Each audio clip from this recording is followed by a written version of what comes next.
Welcome to this webinar about the Great Southern Food Community 2023 Early Findings Summary. I would like to acknowledge our funder Healthway and our project partners including WA Country Health Service, the social enterprise Wicked Lab, the Public Health Advocacy Institute and ECU, the Centre for People, Place and Planet. We acknowledge the traditional owners of the lands on which we're viewing this webinar.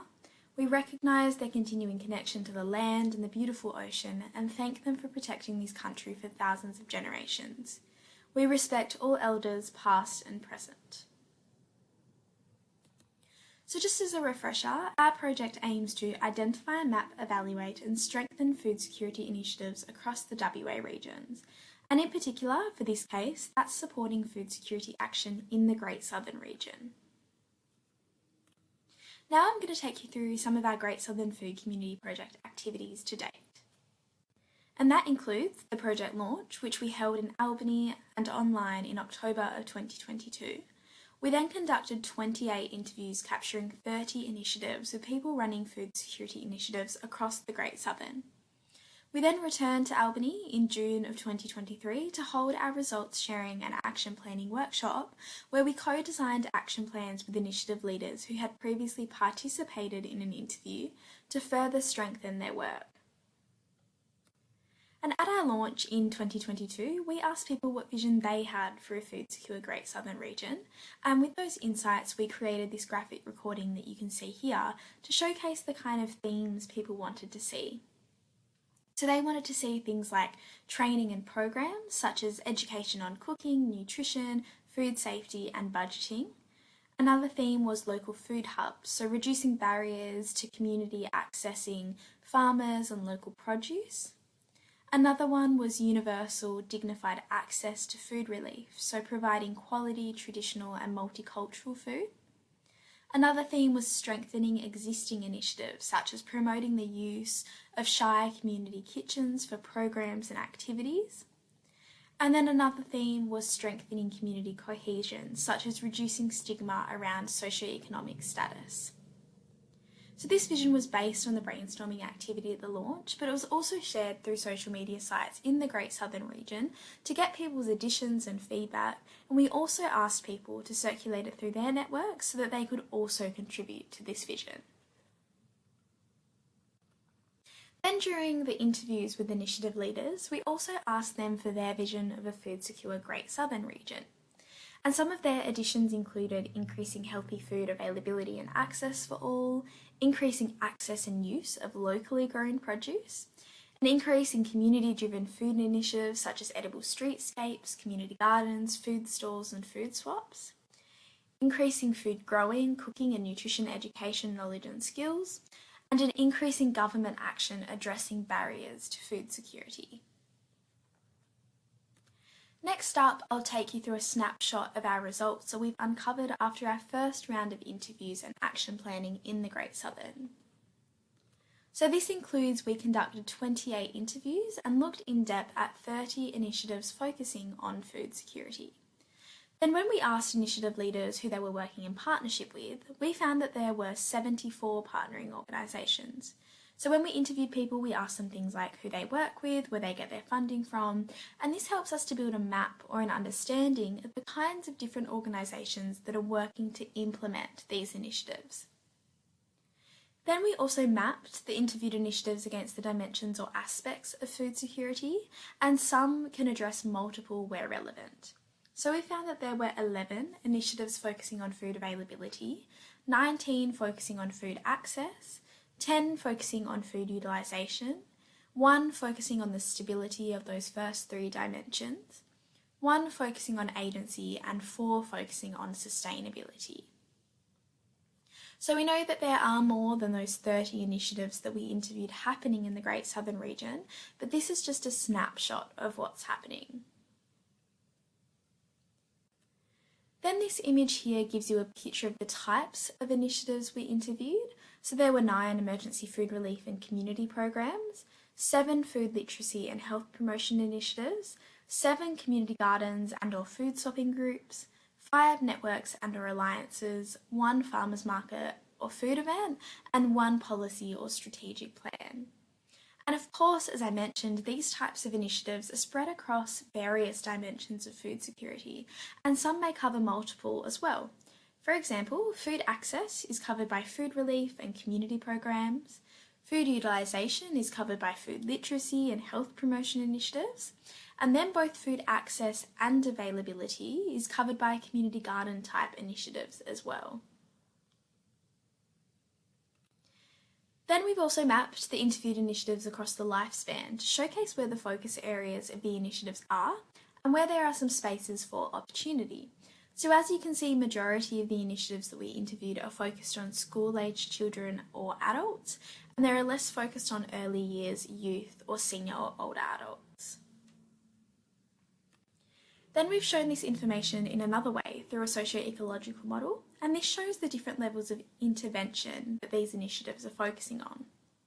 For example, at the individual level, they're focusing on knowledge, skills, or attitudes of individual clients or people that they're working directly with. Then at an interpersonal level, these ones are focusing on relationships between family or social networks, or looking at the connection between these different levels of social networks and partnerships. Then at an institutional level, these ones are often embedded within schools or other settings like workplaces, for example, or thinking about how they might be an emergency relief project that are focusing on supporting clients from within different institutions. Then at the community level, we have things like the ones that are focusing on different partnerships between community organisations. And then we have the public policy level. For example, the one we have listed here isn't a public policy per se, but it relates to supporting a variety of policy frameworks and initiatives. So this gives us a little snapshot view of the kinds of focus areas these initiatives in the Great Southern Region have.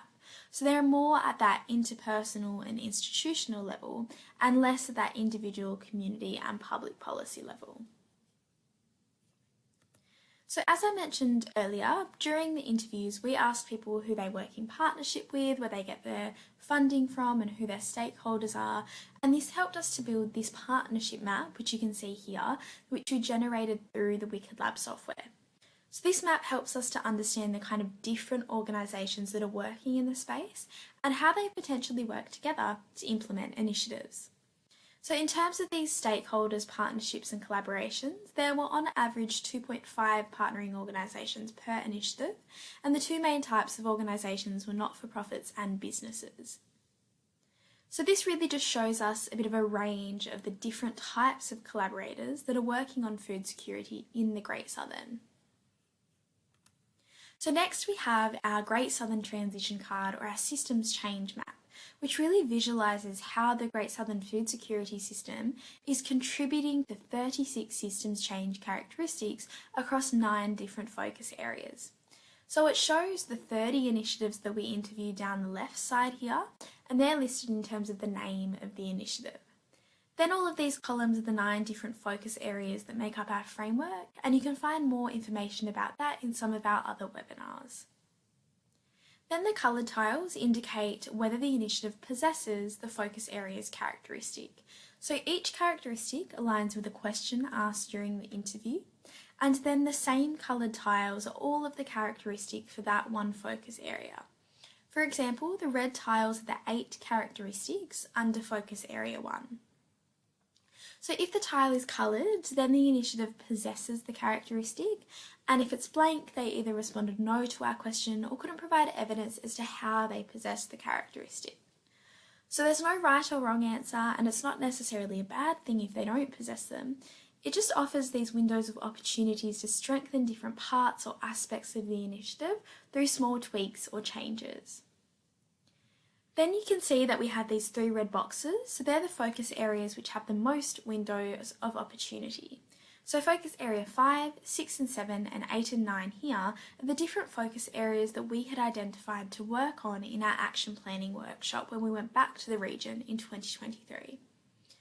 So focus area 5 is around building collective knowledge. So this could be about using technology to share information with others addressing food security in the region, or connecting people who have different perspectives on food security. Then focus areas 6 and 7 could be about bridging community programs to government strategic plans. And then focus areas 8 and 9 might be about how government can share information about food security initiatives that are happening in their region with their jurisdiction. So taking a bit of a closer look at those focus areas, we can see that 53% of interviewed initiatives possessed focus area 1, which is shake things up. 44% of initiatives possessed focus area 2, which is amplify action. 36% of initiatives possessed focus area 3, create identity and combine resources. And 32% of interviewed initiatives possessed focus area 4, embed, watch and respond. While under the focus areas to strengthen, we can see that 28% of the interviewed initiatives possessed focus area 5, which is build collective knowledge. 17% of initiatives possessed focus area 6, align government and community. 13% of initiatives possessed focus area 7, which is shape policies with community voices. 23% of initiatives possessed focus area 8, which is tap into community know-how. And 10% of initiatives possessed focus area 9, which is promote community initiatives. So this analysis is how we determined that these focus areas that you can see here had the most windows of opportunity, and we focused on strengthening those areas with initiative leaders during our action planning workshop. So in June of 2023, we returned to the region to hold the Great Southern Food Community Results Sharing and Action Planning Workshop. And this workshop aimed to share early findings of the project's 2023 cycle and co-design an action plan with each initiative leader to further strengthen their work. So the actions were realistic, small tweaks or value adds rather than whole initiative changes. 6 people participated in action planning in person, online, or self-completed their action plans with the food community team's support. So these are collectively aiming to address systems change characteristics across the food security system in the Great Southern. During the action planning workshop, in-person and online attendees contributed to a discussion about new food security initiatives needed in the region to better support food security systems change. And these new initiatives spanned food security aspects or dimensions. So under food availability, there were community fridge spaces provided by a food bank. Under food access, there were ideas such as better public transport to the farmers markets. Under food utilisation, there were things like low-cost, easy cookbooks. Then under stability, there were ideas such as encouraging people with the necessary skills to stand for council positions. Then under agency, there was the idea of a Great Southern Food Security Network. And then under sustainability, there was the idea of working with the agriculture sector for regenerative farming. So that brings us to the end of this webinar. Thank you for watching. You can contact the food community team via our website, follow us on Facebook or email us at foodcommunity@ecu.edu.au.